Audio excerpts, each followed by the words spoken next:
In the middle of a crowded airport, Darius Johnson, a black soldier, exhausted, dusty, and still in uniform, was just trying to make it home to his family. Suddenly, two airport security officers stepped in front of him, barking, "Stop right there. This ID looks fake. That uniform doesn't even look real." Passengers turned, whispering, staring, judging. Humiliation washed over Darius's face. He didn't know that right behind him, a silent, furious general was watching every second, ready to act. Real justice moments like this remind us what true respect looks like. Drop your city or country in the comments. I want to see how far this story travels. And if you stand with our soldiers, hit like and subscribe. Darius Johnson had been away for nearly 9 months, deployed overseas in harsh conditions, facing long days, sleepless nights, and constant danger. Now, stepping off the plane, the bustling airport felt almost unreal. Families rushed toward arrivals, children held signs, people hugged and cheered. Darius imagined his own mother somewhere nearby, waiting with trembling hands, just like she always did. Still in uniform, boots dusty from the field, he walked with quiet pride. His backpack carried clothes, letters, and medals earned in service. Exhausted, yet relieved, he allowed himself a deep breath. He was finally home. But something felt wrong. Two airport security officers near the checkpoint kept glancing his way, whispering and smirking. Their eyes lingered suspiciously on his uniform. Darius ignored it. He had faced worse in the field. But this was different. This was home. Behind him, a man in civilian clothes walked deliberately, posture sharp, eyes trained on Darius. A small military insignia on his jacket glinted subtly in the overhead lights, easy to miss unless you knew its significance. It meant authority. It meant rank. It meant a general was in the terminal, silently observing everything. Darius didn't notice him. The officers did. But it was already too late for them.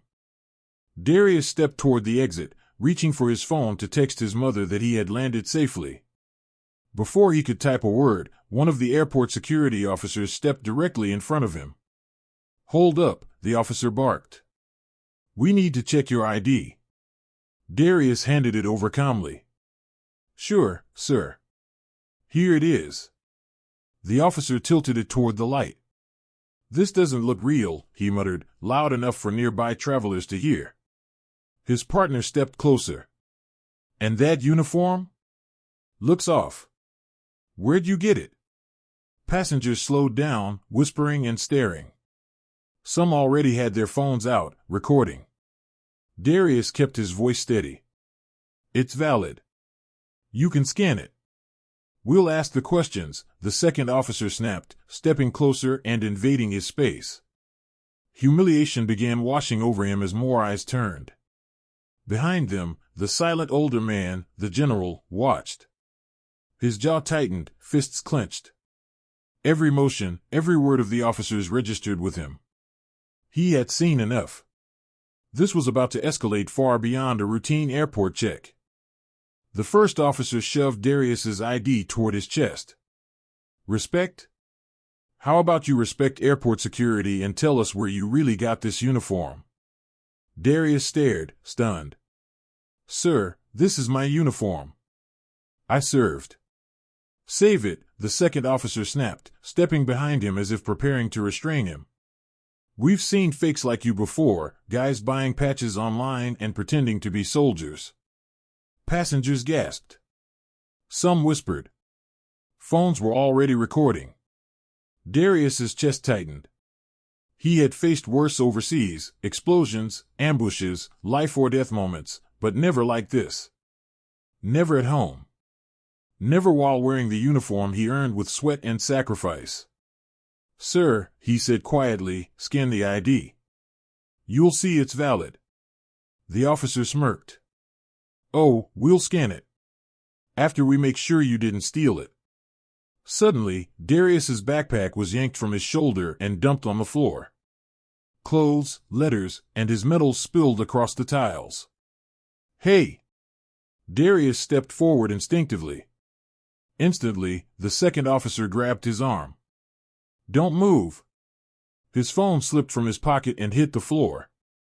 When he tried to reach for it, the officer kicked it away. Humiliation surged.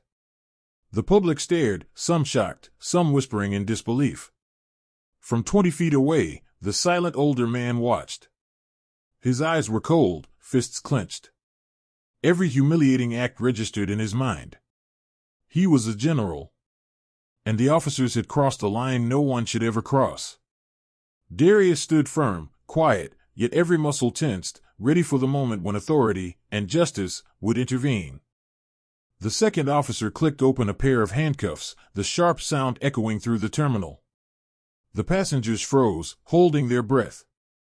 Hands behind your back, the officer ordered. Darius's heart sank. Sir, I just want to go home. My family is waiting.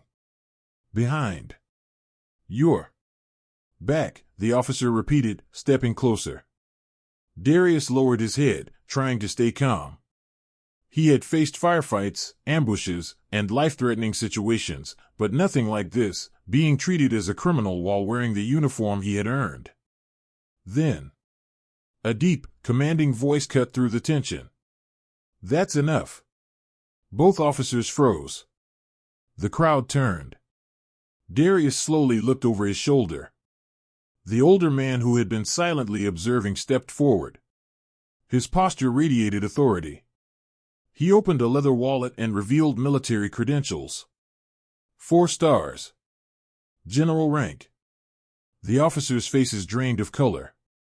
Sir, one stammered. The general ignored them and looked at Darius. Sergeant Darius Johnson. I recognize you from Operation Caldera. Darius blinked. General Whitlock? Whispers spread through the terminal. The first officer tried to speak. General, sir, we were just. You humiliated a soldier who has served this country with distinction, General Whitlock interrupted. And you did it publicly, without cause. The officers froze. Release him. Now, the general ordered, his voice calm but unyielding. The handcuffs were lowered. He then radioed airport command in a tone that left no room for negotiation. The crowd gasped. The tension flipped instantly. The soldier's humiliation was about to become the officer's public reckoning. Darius felt a wave of relief and disbelief wash over him. Justice was finally stepping onto the scene. The officers stood frozen, faces pale, as General Whitlock's presence filled the terminal like a storm. Darius's medals, still scattered on the floor, reflected the overhead lights. With a commanding gesture, the general signaled him forward. Sergeant Darius Johnson, he said, his voice echoing across the silent crowd, you've done more for this country than these two will ever do in their lifetimes. The first officer stammered, Sir, we were just following protocol. Protocol, the general cut him off sharply. Humiliating a returning soldier in his uniform? In public? That's not protocol. That's disgraceful, and it ends now. He turned to the second officer. I want your names and badge numbers. Airport command will review your conduct, and you will explain your actions before a board. Do you understand? Yes, sir, they muttered, voices barely audible. Darius's family rushed forward, tears streaming. His mother clung to him, whispering, Thank God you're safe. His sister held his arm, eyes wide as she watched the officers who had dared touch her brother. The general crouched slightly, placing a firm hand on Darius's shoulder. This is respect, he said quietly. Every soldier returning home deserves dignity. Forget that, and someone will remind you. Passengers began clapping, some whistling, many recording the scene. The terminal buzzed with shock, admiration, and relief. Airport command arrived, escorting the officers away. Their arrogance had evaporated, replaced by fear and humiliation. Darius straightened his uniform, pride swelling, not from medals or rank, but from the restoration of his dignity. General Whitlock walked beside him as they exited the terminal, ensuring no further injustice could touch him. The crowd whispered among themselves, That's how you treat a hero. For Darius, it was more than just a reunion, It was a powerful lesson in authority, courage, and accountability. Justice had arrived. And it was as loud as it was inevitable. Darius finally reunited with his family, their arms wrapping around him tightly. Tears of relief and joy mixed with laughter as months of separation melted away in a heartbeat. The airport, once tense and hostile, now hummed with whispers of admiration and respect. General Whitlock stayed close, a quiet guardian ensuring Darius's dignity remained intact. "You've earned every moment of this homecoming," he said. "Never let anyone make you feel less than what you are." Passengers lingered, some approaching Darius to shake his hand, others murmuring gratitude and respect. The officers who had humiliated him faced immediate accountability, their arrogance replaced by public shame.